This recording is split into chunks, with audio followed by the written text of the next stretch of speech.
Hello student, I am Sonam. Welcome back to my YouTube channel Apna Vidyalaya. आज के इस video में हम आप सभी को बताएंगे संदर्भ लिखने का सबसे बेस्ट तरीका। ठीक है, यानी कि जो टॉपर स्टूडेंट होते हैं जिनका हिंदी में पूरे 100 में 100 अंक आता है, वो किस तरीके से लिखते हैं। ठीक है, वही तरीका हम आपको इस वीडियो में बताने वाले हैं, जिससे आप सभी को भी संदर्भ में जो है 6 नंबर आपका बिल्कुल पक्का है। ठीक है, अगर आप लोग हमारे इस तरीके से लिखोगे जो इस वीडियो में बताने वाले हैं, तो दुनिया का कोई भी टीचर हो आपका एक भी नंबर नहीं कटेगा, आपको पूरे के पूरे नंबर दे करके जाएगा। ठीक है, क्योंकि यहाँ पे जो तरीका बताने वाले हैं हम आपको, वो बिल्कुल टॉपर की न्यू बेस्ट मेथड है जो आपको बोर्ड परीक्षा में, ठीक है, संदर्भ लिखने में यूज करना है। और यहाँ पे देखिए, संदर्भ जो होता है इसमें संदर्भ और व्याख्या और प्लस एक प्रश्न भी आता है, उसकी भी हम आपको ट्रिक बताने वाले हैं कैसे आपको लिखना है। सभी चीजें पूरा लिखित रूप से बताएंगे। ठीक है, तो आप लोग सबसे पहले इस वीडियो को लाइक कर दीजिए, चैनल पे नहीं तो चैनल को सब्सक्राइब करके बेल आइकन को जरूर प्रेस कर दीजिए, और आप लोग इस वीडियो को अपने सभी दोस्तों में जरूर शेयर कीजिए।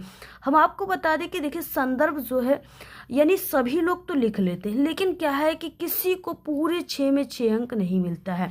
सिर्फ उन्हीं बच्चों को 6 में 6 अंक मिलता है जो संदर्भ एक सही ढंग से लिखते हैं, सही तरीके से, एक टॉपर की तरीके से लिखते हैं, उन्हीं को मिलता है। तो सही तरीका क्या है वही इस वीडियो में पूरा लिखित रूप से बताने वाले हम आपको। और ये जो संदर्भ होता है ना, ये आप सभी के क्लास 10th और क्लास 12th हिंदी के पेपर में आने वाला सबसे इम्पॉर्टेंट क्वेश्चन होता है। और ये क्वेश्चन आपका पहला क्वेश्चन होता है लिखने वाले क्वेश्चन में। ठीक है, तो इसको अगर आप लोगों ने सही तरीके से नहीं लिखा ना, तो आपके पूरे क्वेश्चन पे आपका आधा आधा नंबर टीचर सिर्फ देंगे। ठीक है, इसलिए आपको पहला जो क्वेश्चन है उसको लिखने का सही तरीका सबसे पहले पता होना चाहिए। यहाँ पे देखिए, खंड ब है वर्णनात्मक प्रश्न, और यहाँ से 21 नंबर का क्वेश्चन यहाँ से जो है स्टार्ट होता है। यहाँ तक तो आपका ऑब्जेक्टिव क्वेश्चन था। ठीक है, तो यहाँ पे क्वेश्चन देखिए कि निम्नलिखित गद्यांशों में से किसी एक के नीचे दिए गए प्रश्नों के उत्तर आप सभी को लिखना है। ये टोटल 6 नंबर का क्वेश्चन है, यानी इसमें 3 क्वेश्चन है, 2-2 नंबर के क्वेश्चन होते हैं। तो सबसे पहले कि इस तरीके से यहाँ पे गद्यांश दिया है, इसको आपको ध्यान से पढ़ लेनी है। जैसे, हे भगवान, तप के लिए, विपद के लिए इतना आयोजन, परम पिता की इच्छा के विरुद्ध इतना साहस, पिताजी क्या भीख नहीं मिलेगी, क्या कोई हिंदू भूपृष्ठ पर बचा न रह जाएगा, जो ब्राह्मण को 2 मुट्ठी अन्न दे सके, यह असंभव है, फेर दीजिए पिताजी, मैं कांप रही हूँ, इसकी चमक आंखों को अंधा बना रही है। तो इस तरीके से सबसे पहले आपको इस गद्यांश को ध्यान से पढ़ लेना है। उसके बाद देखिए, इसमें पहला क्वेश्चन है उपयुक्त गद्यांश का संदर्भ। ठीक है, संदर्भ आपको कैसे लिखना स्टार्ट करना है। सबसे पहले आपका ये जो बोर्ड की कॉपी रहेगी, इस कॉपी में आपको संदर्भ लिखने के लिए 2 पेन चाहिए। एक आपको नीले और एक काले पेन आपके पास होना चाहिए, और इसके अलावा एक स्केल आपके पास होना चाहिए लाइनिंग करने के लिए। सबसे पहले देखिए, आप सभी को ब्लैक पेन का यूज करना। तो देखिए, सबसे पहले आप सभी को खंड ब वर्णनात्मक प्रश्न लिखना स्टार्ट करना है। ठीक है, अब आपको लिखना कहाँ है खंड ब वर्णनात्मक प्रश्न, तो आप सभी को देखिए, खंड ब जो है इस तरीके से यहाँ पे लिखना है, ब्लैक पेन से लिखना है, और इसके नीचे आपको वर्णनात्मक प्रश्न लिखना है ब्लैक पेन से। ठीक है, तो सबसे पहले आप लोग यहाँ पे लिख लीजिए।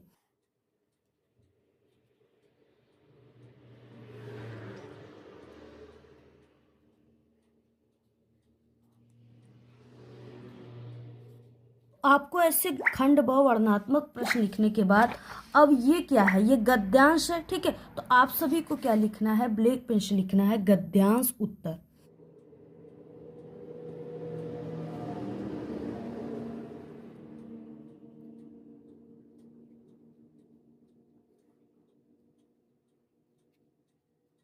इतना लिखने के बाद अब आपको क्वेश्चन नंबर डालना है। ठीक है, ये 21 का क्वेश्चन है, तो आपको लिखना है यहाँ पे प्रश्नोत्तर संख्या 21।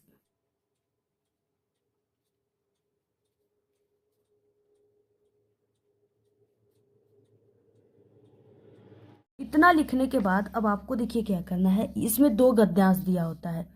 ठीक है, तो दोनों गद्यांश में से आप लोग किसका आंसर लिखे हो, टीचर ये आपकी कॉपी देखते ही पहचान जाए। इसके लिए आपको संकेत लिखना होता है। संकेत में आपको आगे के 2 वर्ड, जैसे हे भगवान डैश डैश, लास्ट के 3 वर्ड को बना रही है कि लिख देना है। ठीक है, तो ये चीजें ब्लैक पेन से लिखना है, यहाँ पे संकेत हेडिंग डालना है और लिखना है हे भगवान डैश डैश बना रही है।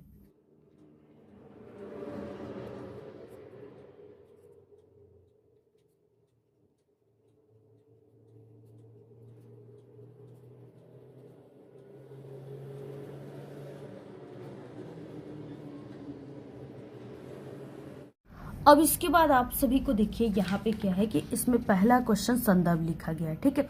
इसमें आप सभी को पाठ का नाम और आपको लेखक का नाम लिखना होता है। अब इसको देखिए लिखने का तरीका क्या होता है, यानी कि लेखक और पाठ का नाम तो सभी लोग लिख लेते हैं, लेकिन लिखने की असली तरीका क्या होती है, टॉपर की तरीका क्या होती है, जो आपको अभी तक नहीं पता है और आप लोग एग्जाम देने जा रहे हो, ठीक है। तो आप लोग देखिए कैसे आपको लिखना है। यहाँ पे हम आपको बिल्कुल सही तरीका बताने वाले, क्योंकि हम खुद पिछले 5 सालों से बोर्ड एग्जाम की कॉपी चेक कर रहे हैं, नहीं एग्जामिनर है। तो आप सभी को देखिए सबसे पहले कि ये क्वेश्चन नंबर फर्स्ट है, तो क्वेश्चन फर्स्ट और संदर्भ हेडिंग डालना है ब्लैक पेन से।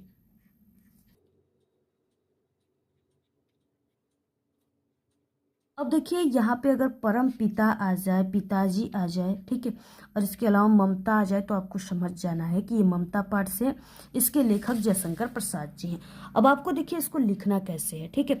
सबसे पहले आपको नीले पेन से स्टार्ट करना है कि प्रस्तुत गद्यावरण। उसके बाद देखिए पाठ का नाम, लेखक के नाम को आपको ब्लैक पेन से लिखना है, ठीक है।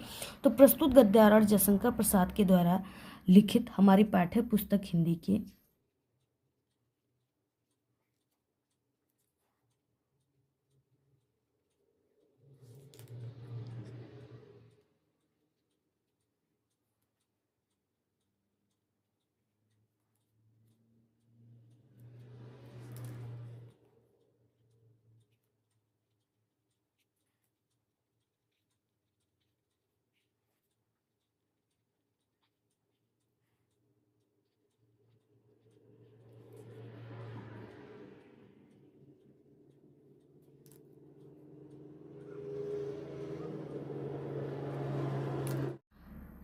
तो यहाँ पे देखिए आपको लेखक के नाम को यहाँ पे काले पेन से कामा के अंदर लिखना है, और उसके बाद के द्वारा लिखित हमारी पाठ्य पुस्तक हिंदी को भी आपको ब्लैक पेन से लिखना है कामा के अंदर।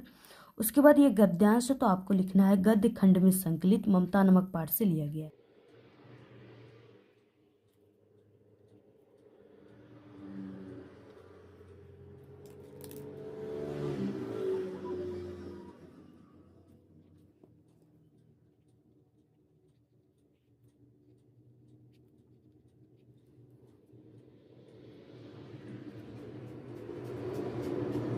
आपको इस तरीके से लिखना है, ये है असली तरीका, ठीक है, टॉपर की।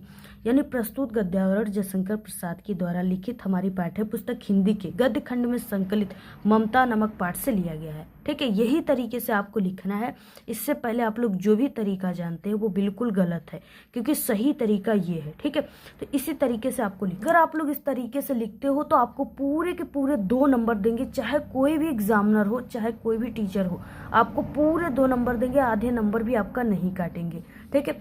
और ये तरीका देखिए, आपको ये चीज़ें थोड़ी, पहला पेज है ना, तो इसको आपको थोड़ा सजा करके ज़रूर लिखना है, क्योंकि first impression is the last impression. और इसमें आपको जितना हम लिखे इतना ही लाइन लिखना है, क्योंकि आपकी क्वालिटी मैटर करती है, क्वांटिटी मैटर नहीं करती है। तो इसी तरीके से आपको पहला पेज में थोड़ा टाइम लगे, लेकिन थोड़ा इसको ज़रूर सजा लेना है आपको, ठीक है, क्योंकि आपके पहले पेज को टीचर देखकर इतना खुश हो जाए, इतना अट्रैक्टिव आपको कॉपी को करना है, जिससे वो इतना खुश हो जाए कि आपको पूरे के पूरे अंक पूरे जो है क्वेश्चन पे देते चले जाएं, ठीक है। तो ये चीज़ें आपको ज़रूर करना है। इसके बाद देखिए इसमें अगला क्वेश्चन सेकंड है कि गद्यांश के रेखांकित अंश की व्याख्या करनी है। इसमें सिर्फ यहाँ से यहाँ तक की आपको व्याख्या करनी होती है, जिसके नीचे ब्लैक वाली आपको अंडरलाइन दिख रही है, ठीक है। तो हे भगवान से साहस तक सिर्फ आपको व्याख्या करनी है। सबसे पहले आपको सेकंड नंबर डालना है 1 या 2 लाइन की गैप देकर, और रेखांकित अंश की व्याख्या इसी क्वेश्चन से हेडिंग डालना है, ठीक है। तो यहाँ पे अभी जो है लाइन बचे हुए हैं, पेज बचे हैं, तो आपको क्या करना है, यहाँ पे सेकंड नंबर डालना है और रेखांकित अंश की व्याख्या हेडिंग डालना है।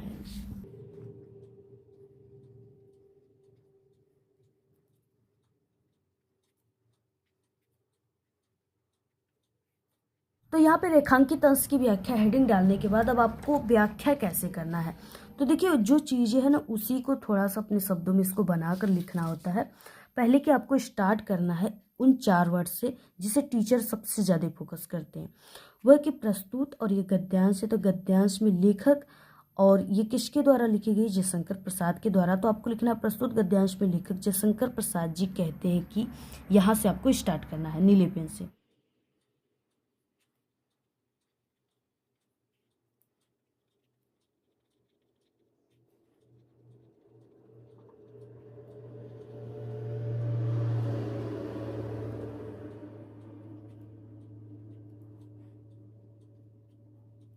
प्रस्तुत गद्यांश में लेखक जयशंकर प्रसाद जी कहते हैं कि ममता नामक स्त्री अपने पिताजी से कहती है कि पिताजी आपने ये अच्छा कार्य नहीं किया।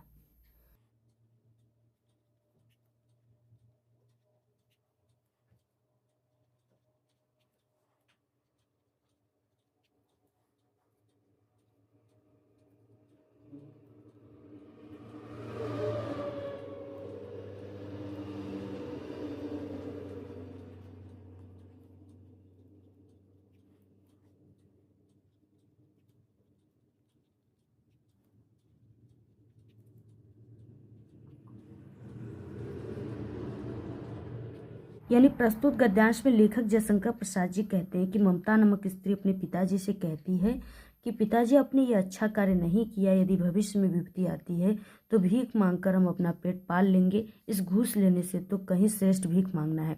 इसकी चमक मेरी आंखों को खुलने नहीं दे रही है। तो यही चीज़ें आपको सिर्फ लिखना है, ठीक है। जैसे हमने आपको बताया इसी तरीके से आपको लिखना है, ज़्यादा नहीं लिखना है, सिर्फ आपको 5 से 6 लाइन में लिखनी है, ठीक है। अगर इतना लिखते हैं तो आपको पूरे 2 नंबर मिल जाएंगे। उसके बाद देखिए अगला यहाँ पे क्वेश्चन है, थर्ड क्वेश्चन, उपयुक्त गद्यांश में किस कार्य को ईश्वर की इच्छा के विरुद्ध बताया गया, ठीक है। तो देखिए यानी कि ये जो है यानी इतना आयोजन, ठीक है, इतना साहस, यानी भगवान की इच्छा के विरुद्ध कोई भी इतना साहस कैसे कर सकता है, यही चीज़ें आपको लिखनी है। तो देखिए थर्ड क्वेश्चन है और 1 या 2 लाइन की गैप देकर इसमें आपको आंसर लिखना है। ईश्वर की इच्छा के विरुद्ध मनुष्य का आयोजन कभी सफल नहीं हो सकता। यदि विपत्ति आती है तो दुख भोगना ही पड़ेगा। तो यही चीज़ें आपको लिखनी है, ठीक है। पूरा आप लोग इसका स्क्रीनशॉट ले लीजिए। ये बिल्कुल असली तरीका है टॉपर की, ठीक है। ये तरीका सिर्फ आपको एक एग्जामिनर बताएंगे, एक टीचर बताएंगे, क्योंकि वो खुद टॉपर की जो कॉपी होती है 100 में 100 वाली हिंदी की कॉपी जिसमें बच्चों को पूरे अंक मिलते हैं, वो कॉपी वो खुद अपने आंखों से देखते हैं कि कैसे लिखना है। तो आप सभी को सभी क्वेश्चन पे 2-2 नंबर मिल जाएंगे। 3 क्वेश्चन है, 6 अंक आपका बिल्कुल पक्का है, आधे नंबर भी आपका नहीं कटेगा। पूरा स्क्रीनशॉट ले लीजिए, इसी तरीके से आपको लिखना है, ठीक है। वीडियो को ज़्यादा से ज़्यादा शेयर कीजिए, अच्छी अच्छी प्यारी प्यारी कमेंट कीजिए। और हमारे चैनल पे हिंदी की संपूर्ण टॉपिक की इसी तरीके से पर्सनल वीडियो बन चुकी है। इंपॉर्टेंट टॉपिक की भी चैनल पे प्लेलिस्ट बना है, इस वीडियो के लास्ट में एंड स्क्रीन लगा देंगे, वहाँ से भी आप लोग देख लीजिएगा। वीडियो कैसी लगे अच्छी अच्छी प्यारी प्यारी कमेंट कीजिए। धन्यवाद।